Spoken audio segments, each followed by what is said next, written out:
यमुनानगर में मां के कत्ल का चौंका देने वाला इंकशाफ, बेटा ही निकला कातिल। यमुनानगर में सरपंच की अहलिया बलजिंदर कौर के बेहमाना कत्ल का सनसनीखेज इंकशाफ सामने आया है। पुलिस तफ्तीश में यह बात वाज़ेह हो गई है कि इस इंदोनाक वारदात में किसी अजनबी का हाथ नहीं बल्कि मकतूला का बेटा गुमित गोमती राठी अपने दोस्त पंकज के साथ मुलविस था। पुलिस के मुताबिक मां और बेटे के दरमियान तवील अरसे से घरेलू इख्तिलाफात और शदीद तनाव पाया जाता था। गोमित अपनी पसंद की लड़की से शादी करना चाहता था, मगर मां ने जात पात का हवाला देते हुए इस रिश्ते को कबूल करने से इनकार कर दिया। इसी बात पर दोनों के दरमियान तल्ख कलामी बढ़ती चली गई, जो बिलाखिर एक खौफनाक अंजाम तक जा पहुंची। तहकीकात में इंकशाफ हुआ है कि गोमित 18 दिसंबर को खुफिया तौर पर इंग्लैंड से भारत आया था, जिसकी इतला सिर्फ उसके करीबी दोस्त पंकज को थी। घर के दीगर अफराद और गांव वालों को इस आमद से लाइल्म रखा गया ताकि किसी को इसकी मौजूदगी का शक न हो। CIA-2 इंचार्ज राकेश कुमार के मुताबिक गोमित अपनी मां की सख्त पाबंदियों से जहनी तौर पर परेशान था और उसके दिल में वक्त के साथ साथ नफरत और इंतकाम का जज्बा पैदा हो चुका था। अहले खाना ने हालात को संभालने के लिए इसे स्टडी वीजा पर इंग्लैंड भेज दिया, मगर वहां भी उसके ख्यालात तब्दील ना हो सके। पुलिस का कहना है कि 24 दिसंबर की रात गोमित गांव पहुंचा और जानवरों के बाड़े में छिपकर अपनी मां का इंतजार करता रहा।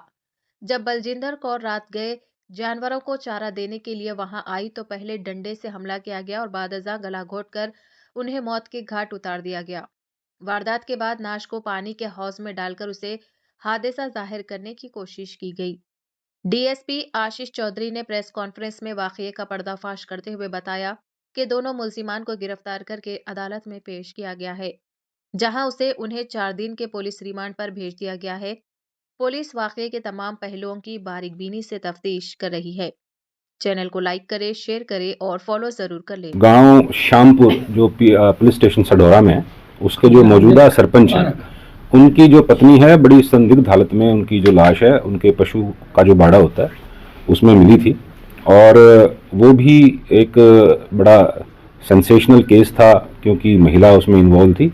और उसकी भी मैं आपको बताऊं कि जो एज पर इंफॉर्मेशन 174 की कार्रवाई होगी थी, पहले इत्तफाकन की तरफ चल पड़े थे, लेकिन जो मृतका है उसके मायके वाले और उसके पति ने SP साहब को कहा कि जी हमें शक है कि हमारी जो ये उसकी जो सरपंच की जो पत्नी है उसका वध हुआ है, खून हुआ है, कत्ल हुआ है, ना कि वो इत्तफाकन वो डूब गई थी उसमें पानी में।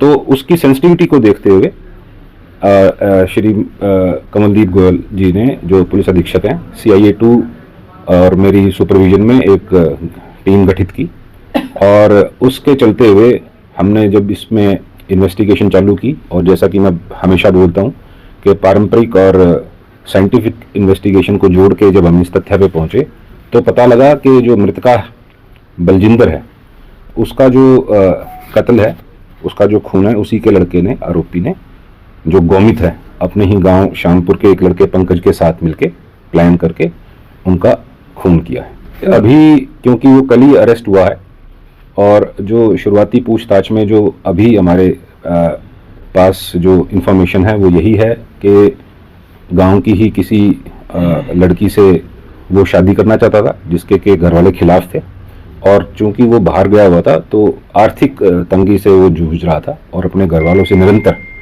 पैसों की डिमांड करता था, लेकिन पैसे ना पहुंचाने के कारण उसने षड्यंत्र रचा। देखिए अभी हमने कल ही उसको अरेस्ट किया है और आज उसको पेश करके 4 दिन के रिमांड पे लाए। जो प्राइमा फेसाई पूछताछ है उससे उसने ये एडमिट किया है कि वो पहले ही, चूंकि उसको पता था सारा अपने घर का क्या टाइम टेबल है मदर फादर का, वो पहले ही जाके पशु के बाड़े में छिप गया था। तो वहाँ फिर उसने ये कार्रवाई अमल में लाई, चोट मार के, और फिर उसको जो मुंह है वो पानी की टंकी में डुबो दिया। फिर भी चूंकि अभी 4 दिन के हमारे रिमांड पे है, तो जो हथियार उसने यूज़ किया या जो मोबाइल, उसका पासपोर्ट, वो कहाँ रहा इतने दिन तक, it is yet to be investigated. वो एक जांच का विषय है, वो हम आपको बाद में बता देंगे। अभी ये बात निकल के आई है, it is yet to be verified.